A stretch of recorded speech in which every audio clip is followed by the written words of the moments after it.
C'était comme pour dire que, très cher Mike Lokamba, nga Jean Goubal, natanga ka musique, naza na ba livre ya musique.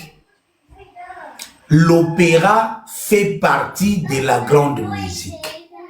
Donc, Jean Goubal, devant Mike Lokamba, a komaki comme un savant qui est détenteur de ses recherches, oyo azangi mutu oyo ako partager na epo mutu ako yoka yena mutu ako ndima zate. Et très souvent les intellectuels se retrouvent dans cette situation. Ata biso ba oyo tokuta na makambo okokabula ngona nani. Pour peut-être yo oza na domaine scientifique. Chers amis, dans la communication, pabengango effet émetteur na récepteur. Ce qui émetteur est na puissance ya likolo ndenge Jean Goubal azalaki likolo. Émetteur est mukie lokola Mike Lokamba. Tobanda kosala ba radio, umona na ba diode bozika. Biso toyekola kosala ba radio. Eza ba même quand o email a se retrouver na mo devant migi. Sujet à droit d'auteur et un sujet technique. Si il y a sujet. Parce que makamwana na musique et comique ya mingi. Yango bolimbisanga en ma casquette de IG de la presse. Il faut na sala musala nanga. Les journalistes n'a pas d'amis. Ce qui te bandi kotika situation oye continuer boyer. Nous serons condamnés pour non-assistance en personne en danger.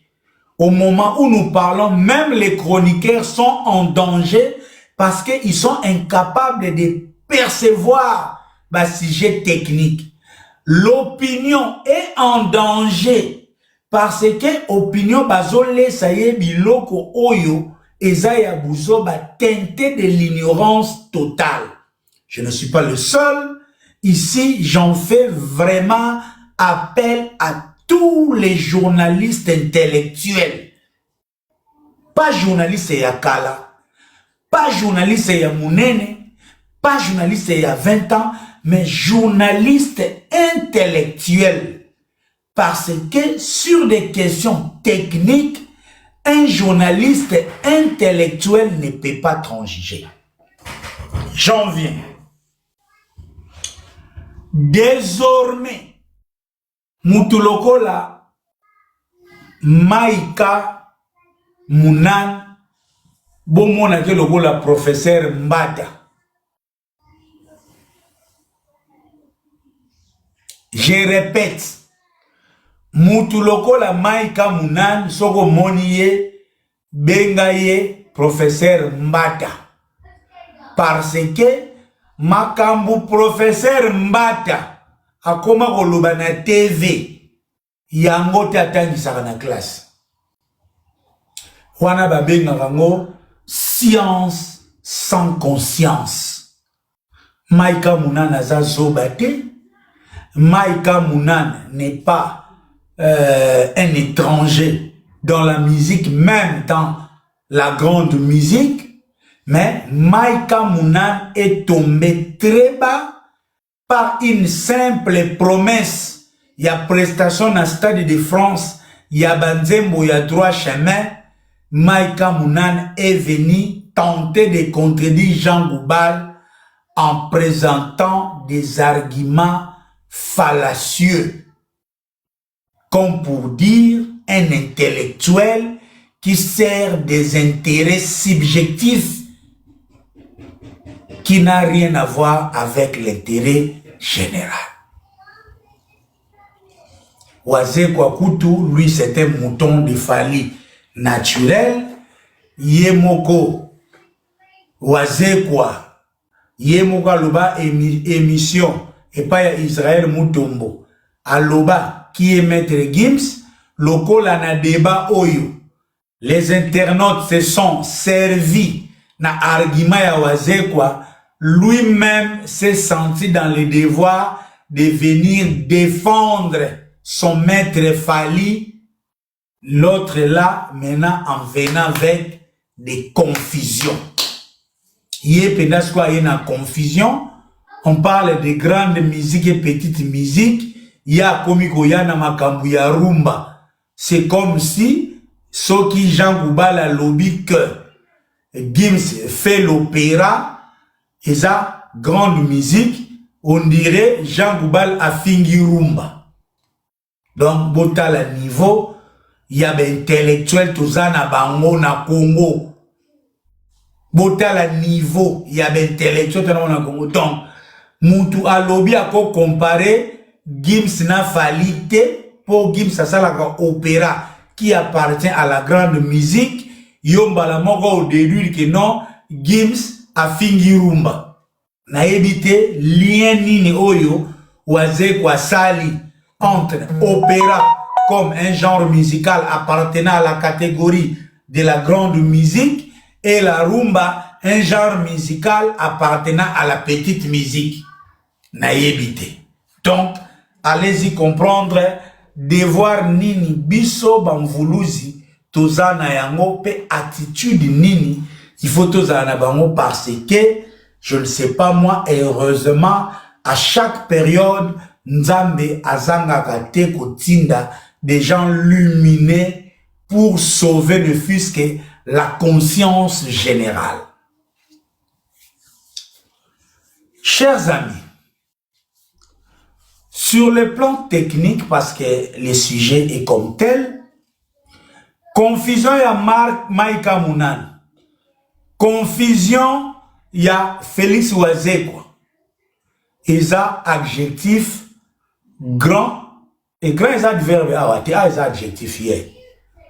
Grande musique, na petite musique, ce sont les adjectifs oyo etie confusion.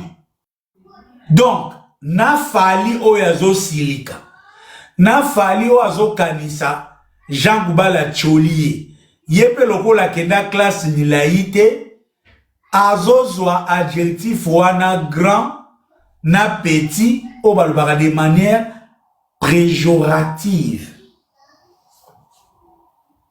Alors que usage ya grand na petit employé par Jean Goubal et ça dans le contexte il y a subdivision générale il y a musique Mukili et ça subdivisé dans deux sexes, sexe masculin et sexe féminin. Mais dans le sexe masculin nous avons des gens de petite taille, des gens de grande taille, nous avons des Congolais, nous avons des Asiatiques, nous avons des Ndundu, tout. C'est ça. C'est comme en droit, les deux grandes subdivisions il y a droit, c'est les droits publics et les droits privés. Il n'y a que deux droits. Donc, droit oyo, les juristes savent voir que droit oyo, à ton domaine, il y a droit public, à ton domaine, il y a droit privé. N'engepé na électricité, tout ça, na plus, na moins. Parce que Jean Goubal a abordé un sujet scientifique. Donc, Jean Goubal a dit petite musique, na grande musique, ça n'a rien à voir na grand musicien ou na petit musicien. Ça n'a rien à voir de manière directe avec la rumba ou les pop. Parce que n'a pas confusion ya yolo concert comme Otanga. Oh non, Michael Jackson, Asalaboy, n'a pas Lexi Wedge. Donc, non. Grande et petite musique restent les propres ya catégorie générale ya musique. Actuellement, scientifiquement, nous avons deux catégories à musique. Grande musique et la petite musique. Sikoyo, confusion ya waze kwa na Maïka Mounan, ceux qui n'ont pas voulu dire aux Congolais. Michael Jackson n'a pas étudié la musique. Fally Ipupa n'a pas étudié la musique. James Brown n'a pas étudié la musique. Certes, pour faire la musique, on n'a pas besoin d'étudier la musique. Mais tous les doctrinaires de la musique comme science, je dis bien, tous les doctrinaires, batoyo, batanga musique, basala ba TFC, ba mémoire, ba thèse sur la musique, ils vous diront directement que la musique est subdivisée en deux grandes catégories, la petite et la grande.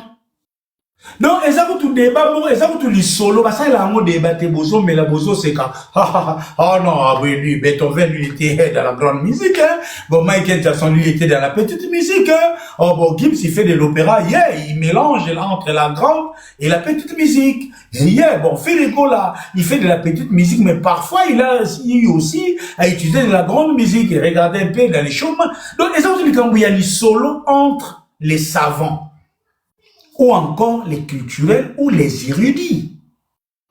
Un érudit, aza muto aza luminé oyo aziebi makambu na ba détail.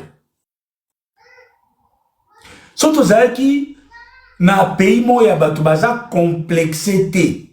Elingez à la même pas débat. Elingez à la débatté. Nazo comprendre ignorance. Nakanda na biso ba congolais délé. Et mabe aussi Jean Goubala Sali a même mis une question scientifique à la portée des non scientifiques. Scientifique elle a cité que Moutouana c'est extra.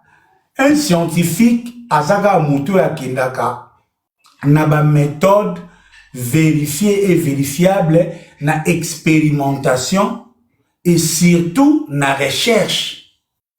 C'est ça, difficulté, il y a scientifique.